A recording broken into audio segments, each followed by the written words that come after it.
Cela fait 1 mois et 2 semaines que dure la crise Ukraine-Russie. Une guerre lancée par Vladimir Poutine le 24 février 2022 contre l'Ukraine pour contraindre son président Volodymyr Zelensky à abandonner l'idée de rejoindre l'OTAN. Estimant que le rapport de force est illégal, Kiev a exhorté les Occidentaux à lui fournir une assistance militaire. Selon des bilans recueillis sur Google et divers sites, il y a à ce jour environ 24 000 morts, 400 personnes portées disparues, environ 11 millions de personnes déplacées, de milliers de bâtiments détruits. Cette invasion de la Russie, présentée par le président Vladimir Poutine comme une opération militaire, présente un décor désolant du pays de Volodymyr Zelensky, comme en témoignent ces images. Une situation qui pousse de nombreux pays du monde à réagir. Des opérations de rapatriement sont enregistrées au bord des frontières. Ainsi, comme d'autres pays africains, la Côte d'Ivoire a répondu aux cris et appels de ses ressortissants. En effet, aux premières heures de l'invasion russe en Ukraine, des ressortissants ivoiriens en détresse ont appelé le gouvernement à l'aide. Sur instruction du président de la République, Alassane Ouattara, une mission dirigée par Philippe Mangou, ambassadeur de la Côte d'Ivoire en Allemagne, a été dépêchée en Pologne afin de faire évacuer des ressortissants ivoiriens souhaitant aller loin de la zone des combats. L'émissaire du président ivoirien joint par téléphone avait fait le point sur la situation à l'AFP. Des personnes qui ont été récupérées. Nous avons donc en Ukraine 9 Ivoiriens que nous n'avons pas pu récupérer tout simplement parce que ces Ivoiriens se trouvent très loin, très loin de Lviv, qui est la dernière ville avant la frontière.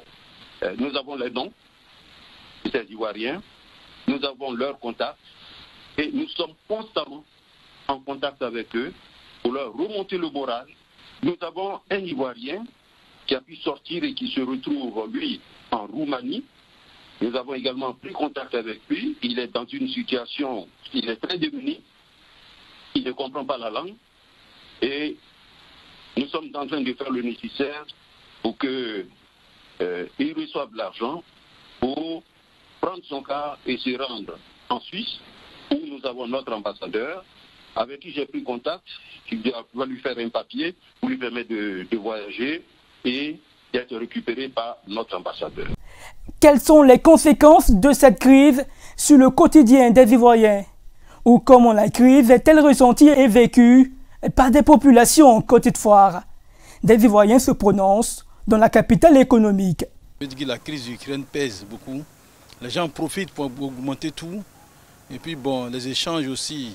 Le carburant a augmenté partout dans le commerce. Dans les grandes surfaces, tout a augmenté aussi. Donc je veux dire que la crise a un impact sur l'économie. Constatons qu'avec la crise ukrainienne, l'augmentation au niveau du prix des produits pétroliers se répercute évidemment sur tous les denrées alimentaires. Pour la bourse des Ivoiriens, c'est devenu une situation difficile dont cette population dont je fais partie. Donc je peux le dire avec force que la crise ukrainienne a un impact négatif sur l'ensemble des Ivoiriens et notamment individuellement nous qui constituons cette population-là. La crise de l'Ukraine n'a même pas d'impact sur la vie de la population. Bien avant même, on augmentait les choses de partout. Donc c'est pareil, je pense que c'est pareil, ça continue, on augmente n'importe comment sans savoir les raisons. Peut-être qu'il ne pleut pas assez, voilà, parce que aussi il y a les zones rurales aussi, il faut le dire, que tout le monde cherche à venir en ville, laisser le village et malheureusement tout ce qui est vivrier quitte le village, quitte la campagne et n'ayant pas des gens pour cultiver, pour faire venir massivement à Abidjan, cela aussi a un coût. Et aussi il faut marquer aussi que les taxes douanières peuvent aussi être à la base de beaucoup de choses parce qu'un commerçant lambda qui se lève va au campement pour prendre la marchandise, venir commercialiser ici, qui se fait taxer au point où il n'a même pas de bénéfice, comment il peut faire de sorte qu'à Abidjan ici il y ait de quoi manger. Donc je pense qu'en gros, pour tout dire, pour conclure, à Abidjan ici le problème est dû au fait que nous n'avons pas suffisamment de pluie, nous n'avons pas véritablement, je dirais, nous ne favorisons pas toutes ces personnes qui désirent aider la population, c'est-à-dire aller dans les campagnes pour prendre la nourriture, la marchandise, venir commercialiser ici, nous les aidons pas. Donc, les taxes douanières, le coût du transport et tout ça font qu'aujourd'hui, il est difficile à Abidjan de pouvoir manger, et c'est ce qui fait qu'aujourd'hui on sent un peu la crise. Sinon moi je ne pense pas que ce soit dû à la crise ukrainienne. Notons que les autorités d'Abidjan ont fait connaître leur position dès les premiers jours de l'invasion russe en Ukraine. La Côte d'Ivoire soutient l'Union européenne et ses alliés américains dans les différentes résolutions sur la crise en Ukraine.